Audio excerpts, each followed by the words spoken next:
If you have a fraction, what cannot happen?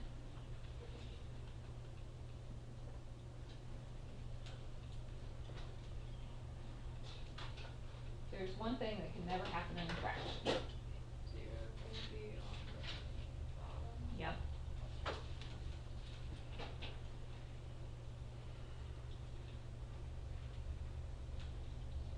So in a fraction, the denominator cannot equal 0. That's rule number 1. Rule number 2.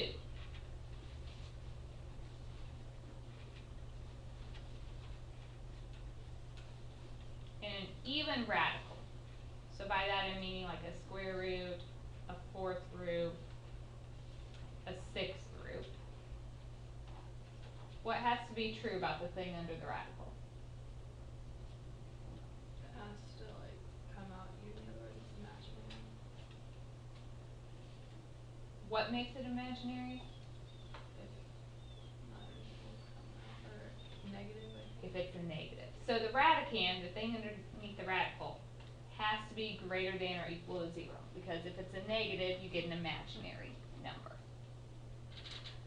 Okay, those are the 2 domain rules you need to worry about right now. So when I look at a problem, I'm going to ask you, does it have a fraction? Does it have a square root? If the answer to both of those things are no,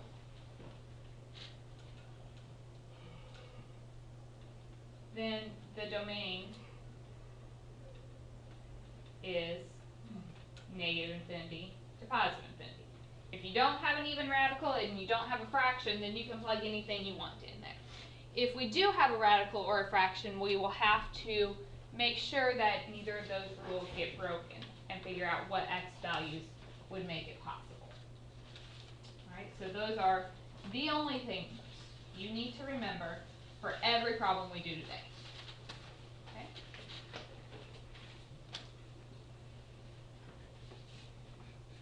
We'll start looking at some.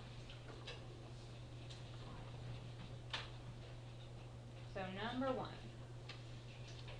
f of x equals 3x squared plus 2x minus 1. All I want to do on every one of these problems today is find the domain. Do you have a fraction? No. Do you have an even radical? Yeah. Oh no. No. So what's your domain?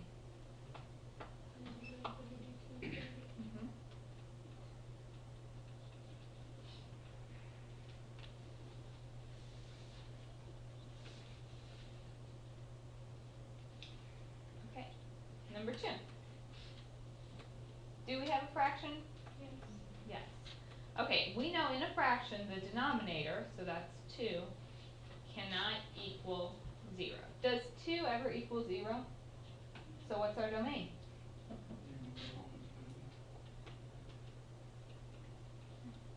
This never happens, so I don't have to worry about it. My domain is still everything.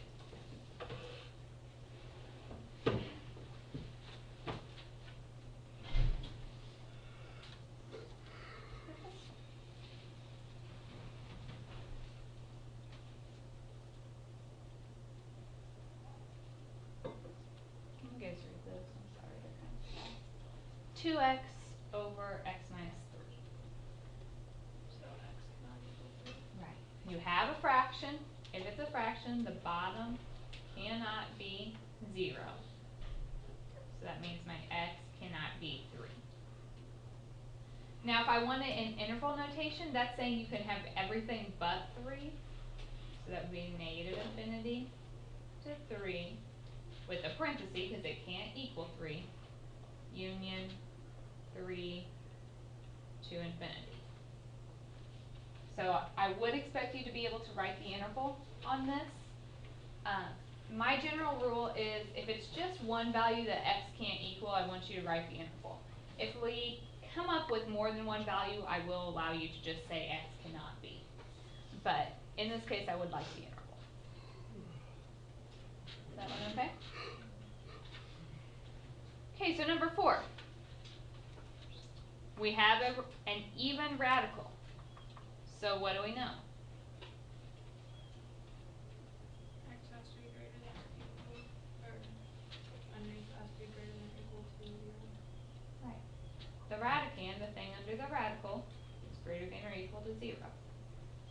means x is greater than or equal to 1. So if you think about what that means, if I ask for interval greater than or equal to 1, it's saying you have 1 and everything bigger, so your interval would be bracket 1, comma, infinity.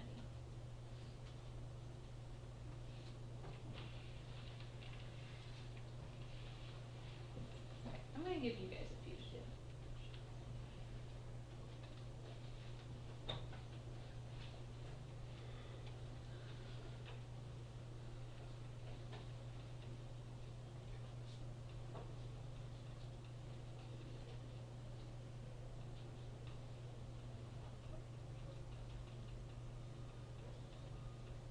So try these, please. Okay, so there are only 2 rules to worry about. First one, we have an even radical. If it's an even radical, we know that the thing underneath has to be greater than or equal to 0. So that means 2x is greater than or equal to 3. If you divide by 2, x is greater than or equal to 3 over 2. So it'd be bracket 3 over 2, comma, infinity. Were you okay with that one? Okay. Next one. You have a fraction, so you know the denominator cannot equal 0. So that means neither one of these things can equal 0. So you get the x cannot be 2 or negative 1. If it's more than one value x can't equal, I will allow you to leave it like this because the interval notation does become a little long. It would be everything up to negative 1, everything between negative 1 and 2, and everything bigger than 2. So I'm not going to make you write that. If it's more than one value, you can just list them and leave it like this. Okay, 7, you have a fraction. Can the denominator ever equal 0 here? No, my denominator is 2, that's never 0, so my domain is just negative infinity to infinity. Number 8, you have a radical, so the thing underneath it, which is just x, has to be greater than or equal to 0. So we get bracket 0, comma, infinity. What do you do? Which one's number 6 again? Okay, so you have a fraction, so the bottom can't be 0. That means if either of these things is 0, it would make the whole denominator 0. So you just have to figure out what makes x minus 2 equal 0, and then what makes x plus 1 equal 0. Okay, and then why do you have 3? That's what I was saying, if you wrote the interval for that, because it would be everything smaller than negative 1, in between 1 and 2, and bigger than 2, so that breaks it up into 3 pieces. I told him I'm not going to make him write it that way. I was just putting it up there to show. It would be wrong if you just made it even though it covers. Right, because you took out 2 numbers. You don't actually use negative 1 or 2. So you took those 2 out. Other questions? Okay, we're going to keep doing these. Let's look at this one. The square root of x squared plus 2.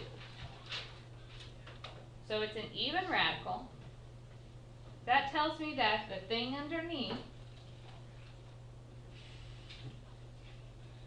has to be positive, greater than or equal to 2. If I go to solve this and I subtract, what do you recognize right here?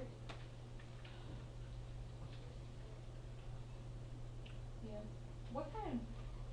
Imaginary number. Yeah, if you were to do a square root, wouldn't this be imaginary? When you square something, it's positive, right?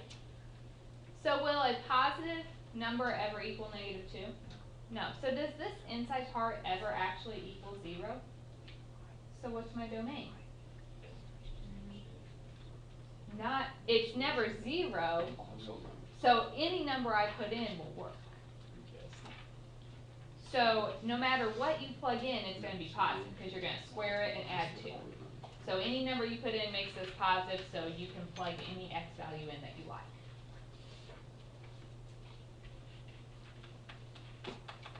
Okay, number 10. We have a fraction.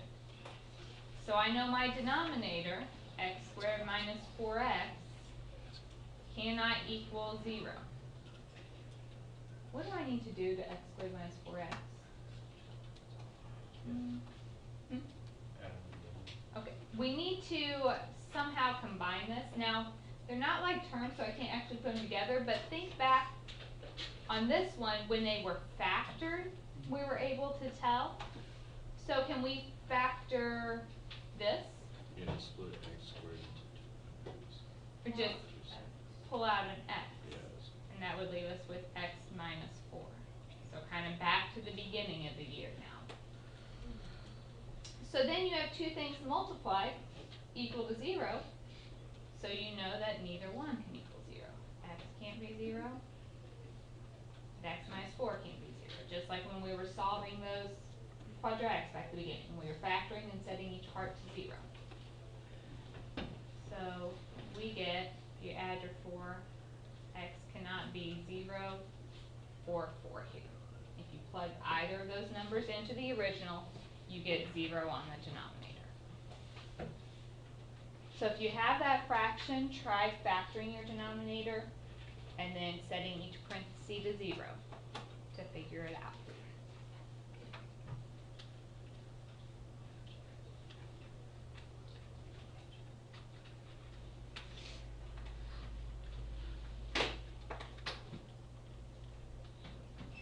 Look at this.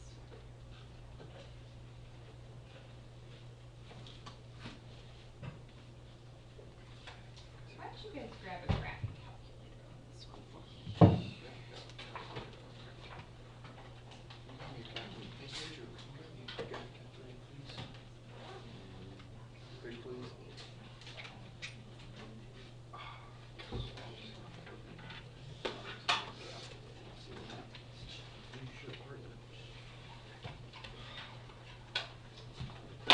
Okay.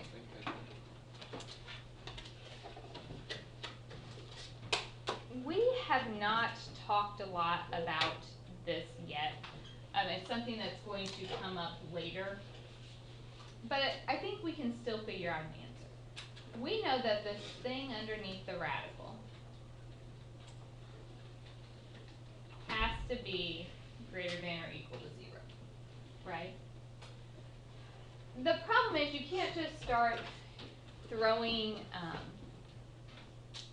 square roots in an inequality.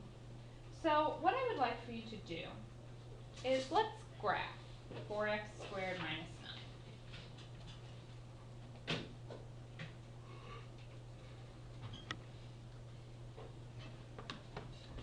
So when you graph 4x squared minus 9, you get something that looks like this, right? I got that. You did yours on your square root. Yeah, don't do, just the 4x squared minus 9, not the square root part. Okay, if I'm asking you where this part is greater than 0, greater than 0 is above the x-axis. So would you agree that's those two parts? Okay. So if I can find out these two spots where it equals 0, then couldn't I write my solution? Okay, we can solve that. We can use the calculator. We could also work that out. I can figure out what makes this equal 0. You add your 9. Yeah, if you look at your calculator, you can get it too. Sorry. No, you're fine.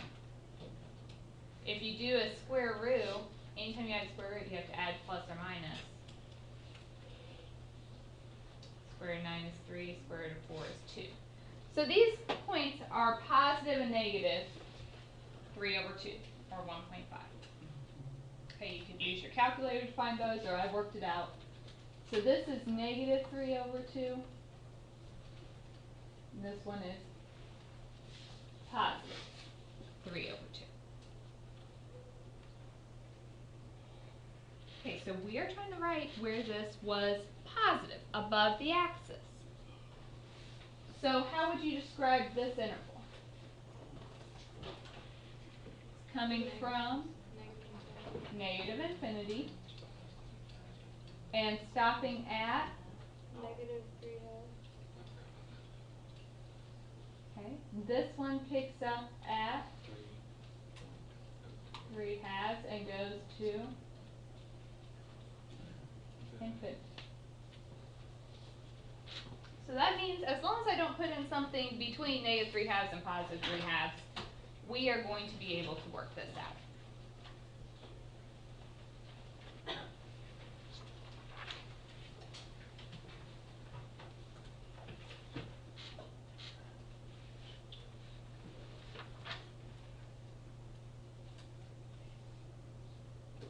Questions there?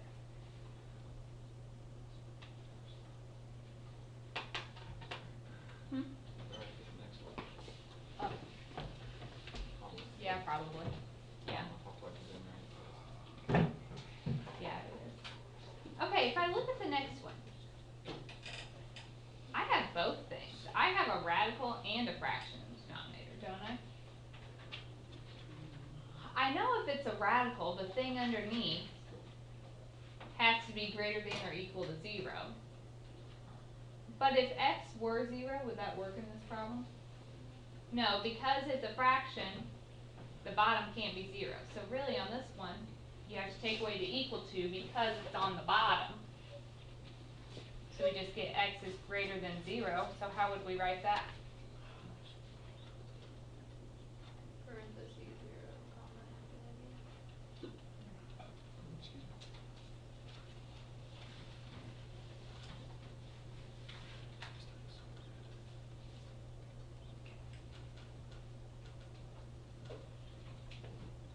I'm gonna do just a couple more together. Do you guys have any questions for me so far?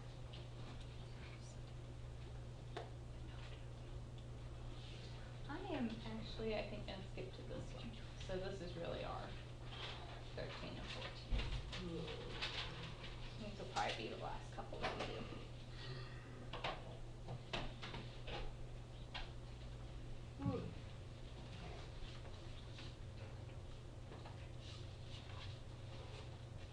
Alright, 15, we have two things here. We're going to have to look at both of them. We have the radical, we also have the fraction. For the radical portion, what's my rule? Greater than or equal to 0. X minus 1 is greater than or equal to 0, which means x is greater than or equal to 1. I'm going to change this problem. Do you guys care if I make things interesting? I'm going to make this x minus 3 instead. I'll make it more fun. So it's a fraction. If it's a fraction, you know that the denominator, which I switched to x minus 3, cannot be 0. So x can't be 3. So let's think about what this means. The first one says it's greater than or equal to 1. The second one says it is everything except 3. It's everything bigger than 3 and everything smaller than 3. The overall domain has to be everything that makes both of these true. So which numbers worked for both of them? 1 to 3, and then everything greater than 3. Did you guys agree with that? Starting here at 1, both things are shaded until I get to 3, and that one's open, so I'm going to put a parenthesis here. And then after 3, they're both continuing. So union 3 to infinity. So it's just like saying that 1 to infinity, but I had to stop and take the 3 out. Because if I plugged in 3, I would get 0 on the bottom of my fraction.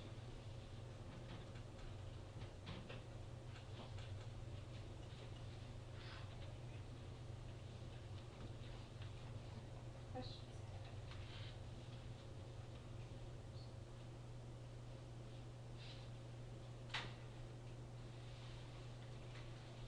Last one. It's a square root. So what do we know? Has to be greater than or equal to. So the thing underneath greater than or equal to 0. Now this, again, it's a quadratic, it's an x squared, so you can't just get the x by itself. Let's try using our calculator again to help us. So let's graph just the x squared minus 2x.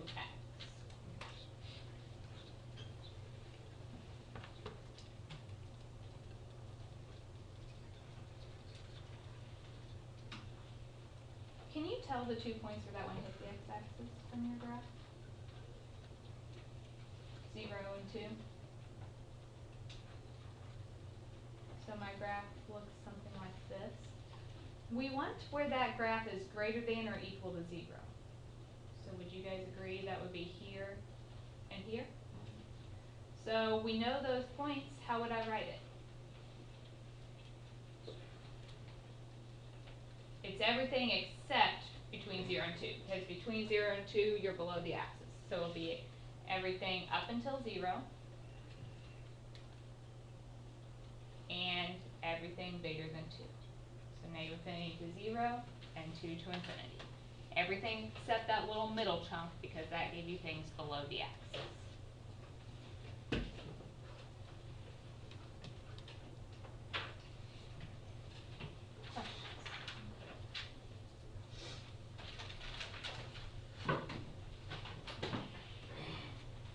So we've got quite a bit of time left. There is a handout posted on Classroom. It's only 12 questions, so I'm hoping that maybe you can get that done in class so you don't have to take anything home over.